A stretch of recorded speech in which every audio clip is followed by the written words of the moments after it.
لە هەفتەی پشتیوانی لە پێغەمبەری خودا درودی خوای لەسەر بێت ئەنجومەنی خەلیفانی کۆمەڵی ئیسلامی کوردستان مەراسیمێکی ساز کردوتەیدا لەلایەن سەرۆکی فراکسیۆنی کۆمەڵی ئیسلامی لە پەرلەمانی کوردستان و باخوازانەوە وتار پێشکەش کرا و تیشەخرایە سەر ژیانی پێشەوەی مرۆڤایەتی و هەوڵەکانی دژی ستەم و چەوسانەوەی ستەمکاران.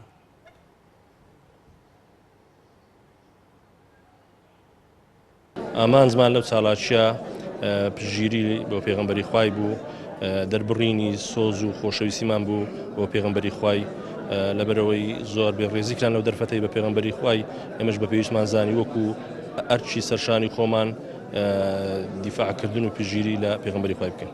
سوپاس بۆ خوای.